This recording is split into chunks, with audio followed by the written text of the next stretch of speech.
देखिए, आप अपनी ज़बान से नहीं बोलना चाह रहे। इकोनॉमिस्ट मैगज़ीन का जो आर्टिकल है वो बिल्कुल सच्चाई पर मबनी है। इकोनॉमिस्ट मैगज़ीन ने ये लिखा है कि जो भी डेथ कोविड से हुई है उसको 6 टाइम्स मल्टीप्लाई कर लीजिए, और उसके जवाब में मिनिस्ट्री ऑफ हेल्थ का रिबटल ये आ रहा है कि वो जो इकोनॉमिस्ट मैगज़ीन ने जो मॉडल लिखा है जिसमें करीब 20 लाख के करीब लोगों की मौत सेकेंड वेव में हुई है, तो हेल्थ मिनिस्ट्री कहती है कि वो स्पेकुलेटिव है, मिस इन्फॉर्म्ड है। मैं हेल्थ मिनिस्टर से पूछना चाह रहा हूँ कि अगर वो स्पेकुलेटिव, मिस इन्फॉर्म्ड है तो फिर कोवैक्सीन का आपने क्यों उसको शुरू किया? क्या वो कुछ पीयर रिव्यूड साइंटिफिक डेटा था उसका? अभी भी डेटा जमा कर रहे हैं ना। दूसरा, आयुष मिनिस्ट्री ने क्यों कोरोनिल को सर्टिफिकेशन दिया? क्या उसका भी कुछ इफेक्टिव डेटा था आपके पास? तीसरी बात यह है कि डेली डिस्ट्रिक्ट वाइज डेटा कोई भी स्टेट नहीं दे रहा है। स्टेट्स आईसीएमआर के गाइडलाइंस को कोई फॉलो ही नहीं कर रहे हैं।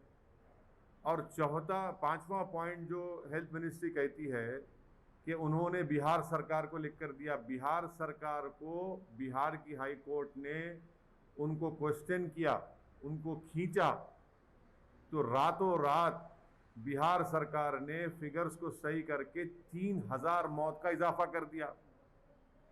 जितने एपिडेमोलॉजिकल मॉडल्स हैं, जो एक्सपर्ट्स हैं, वो सब कह रहे हैं कि डेथ्स जो हैं वो 5 से 6 गुना ज़्यादा है। और ये बिल्कुल सही है, इसमें कोई डिनाई नहीं कर सकता। ये सिर्फ मोदी सरकार ये कह रही है कि इतने मौतें नहीं हुए कोविड से। मोदी सरकार हकीकत को सच्चाई को छुपा रही है। मोदी सरकार का रियलिटी से कोई टच ही नहीं है। वो आम भारत के लोगों की मौत, उनकी तकलीफ से उनका कोई ताल्लुक ही नहीं है, कनेक्शन ही खत्म हो चुका है। वो बिल्कुल अलूफ है, इसीलिए वो इस तरह की गलत बातें कर रहे हैं। तो मान रहे हैं, लेकिन सरकार की बातों को क्यों नहीं हम सरकार का रिबटल भी कर रहे हैं, रिबटल कर रहे हैं।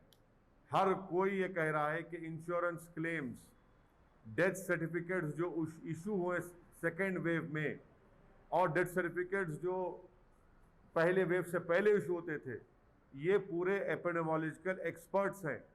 इकोनॉमिस्ट मैगजीन में सी वोटर के यशवंत देशमुख ने भी किस बात को कहा, जब यशवंत देशमुख कहेगा बीजेपी स्टेट जीत रही तो थालियां मारेंगे, और जब यशवंत देशमुख कहेगा उससे एक स्टैटिस्टिशियन है वो भी इस बात को मान रहे हैं, तो आप उनको अब नहीं मानते। तो प्रॉब्लम यह है कि बीजेपी ये चाहती है कि सिर्फ उनकी तारीफ करो, उनकी तायीद करो और सुप्रीम लीडर जिंदाबाद के नारे लगाओ। जब सच्चाई सामने आती है कि इतने लोगों की मौत हुई है, इतने हजार बच्चे ऑर्फन हो चुके हैं, मानने को तैयार ही नहीं है। इसलिए नहीं मानते क्योंकि वो बैडली एक्सपोज हो चुके हैं। सेकेंड वेव की तैयारी बीजेपी मोदी सरकार ने कुछ नहीं की। वैक्सीनेशन का ऑर्डर देर से दिया, वैक्सीनेशन का सप्लाई गलत हुआ रहा है, और यही वजह है कि इतनी सब लोगों की मौत हुई है। तो इसलिए बीजेपी अपनी नाकामियों को छुपाने के लिए इस सच्चाई के फिगर्स को नहीं मानती है।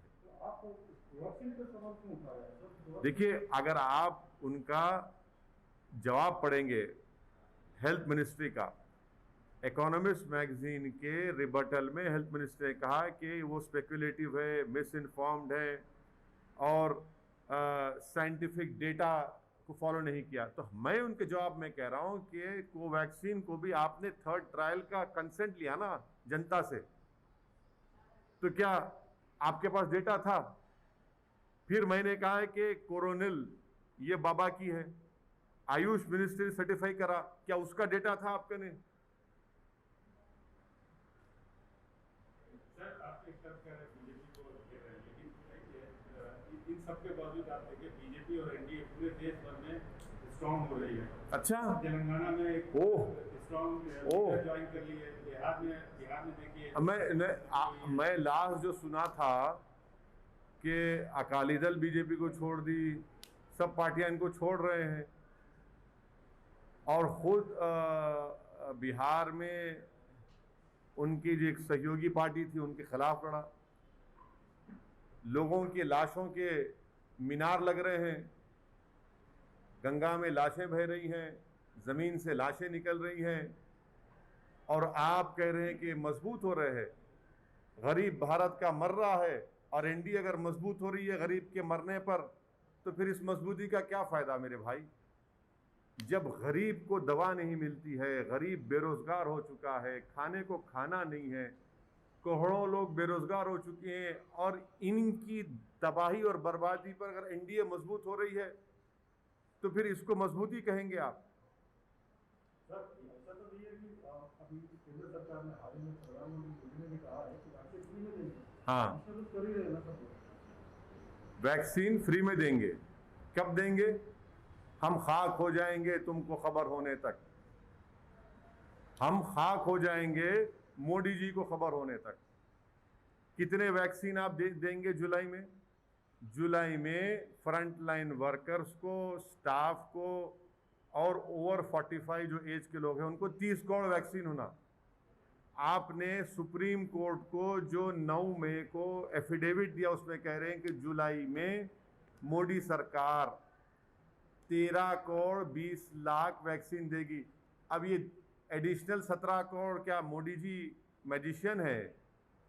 ठीक है, आप लोगों की नज़र में वो बहुत बड़े गॉड भी हो सकते हैं, मगर वैक्सीन बनाने के लिए तो 3 महीने लगेंगे ना। आम फाट करने से तो नहीं आ जाएगा ना। ये वैक्सीन ऐसा है, आप भक्तों के लिए कह रहा हूँ कि टोपी से खरगोश निकालना आसान है, टोपी से फूल बनाना आसान है, मगर टोपी से ये नहीं निकलता वैक्सीन। वैक्सीन के लिए साइंटिस्ट को फैक्ट्री में बैठ के बनाना पड़ता है, उसके लिए पैसे देना पड़ता है, वो उन्होंने किया ही नहीं। तो जुलाई में ही 17 करोड़ वैक्सीन कम पड़ने वाले हैं। कहाँ से लाएंगे? क्या दिसंबर तक 213 करोड़ वैक्सीन आ जाएंगे? किसको बेवकूफ़ बना रहे हैं? सर, बंगाल में भले बीजेपी सत्ता में नहीं आई, लेकिन उन्होंने अपनी मौजूदगी दर्ज कराई और स्ट्रॉन्ग अपोजिशन बन गया है। तो अब क्या लग रहा है तेलंगाना में जिस तरह से बीजेपी ज्वाइनिंग करा रही है यहाँ के मजबूत ओबीसी लीडर को, तो तेलंगाना में भी आपको लगता है कि मजबूत वो भी बीजेपी है उस तरह से? देखिए,